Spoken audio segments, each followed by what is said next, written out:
Kumuha naman tayo ng update hinggil sa ginagawang hakbang ng Office of Civil Defense kaugnay sa pagpapalikas sa mga residenteng apektado sa pagputok ng Bulkang Kanlaon. Si Patrick De Jesus sa detalye. Patrick? Naomi, tinatayang nasa higit 37,000 individual ang apektado ng naging pagsabog ng Bulkang Kanlaon noong Lunes.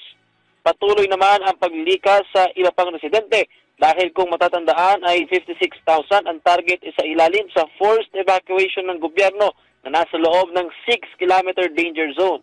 Binuksan na rin ang 29 na evacuation centers kung saan pinangungunahan ng Task Force Kanlaon ang response operations, katuwang ang iba pang ahensya ng pamahalaan. Kinausap na natin yung task force kasama ang PNP, no, na they will enforce itong order na ito para naman ito sa kaligtasan nila at dahan-dahan po. We will make sure na we will provide the necessary logistical support, yung mga transportation na kailangan para po ma-effect itong mandatory evacuation. Matapos nga ang pag-alboroto noong Lunes, hindi tinatanggal ang posibilidad na magkaroon ng mas matindi o mas malala pang pagsabog ang Bulkang Kanlaon.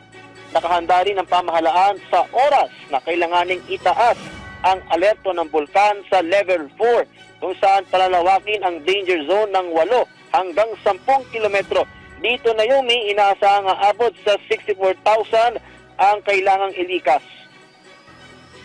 Meron na tayong worst case scenario planning, no? At pinaparedy na natin yung mga evacuation center na kailangan. So as long as wala pong tao sa permanent danger zone, kahit magkaroon ng activity po, wala pong mamamatay dyan, sigurado tayo kasi naalis na natin sila.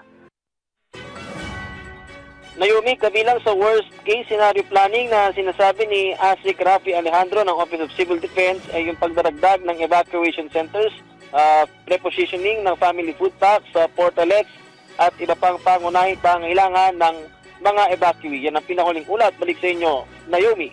Patrick, may tanong ko lang, nabanggit ba ng OCD kung hanggang kailan naaabutin yung pananatili ng mga evacuees sa evacuation center? Hindi kaya abutin sila ng Pasko dyan? Naomi, depende pa nga yan sa magiging aktibidad ng bulkan. Pero sa ngayon, merong 3-week window na tinatawag. Pero patuloy yung monitoring dahil kung itaas nga sa alert level 4 itong Bulkang Kanlaon, ay posibleng madagdagan pa yung mga evacuee o yung mga residenteng inilikas mula nga doon sa 56,000, ay posibleng umabot pa ito sa 64,000. So, Naomi, kung abutin ng Pasko yung mga residente sa evacuation centers, mayroong posibilidad dahil ngayon minomonitor ng mga otoridad yung magiging aktibidad ng bulkan. At wag naman sanang umabot nga na hanggang Pasko ay nandun sila sa evacuation centers. At pero mahalaga pa rin na Naomi ay lumikas yung mga residente.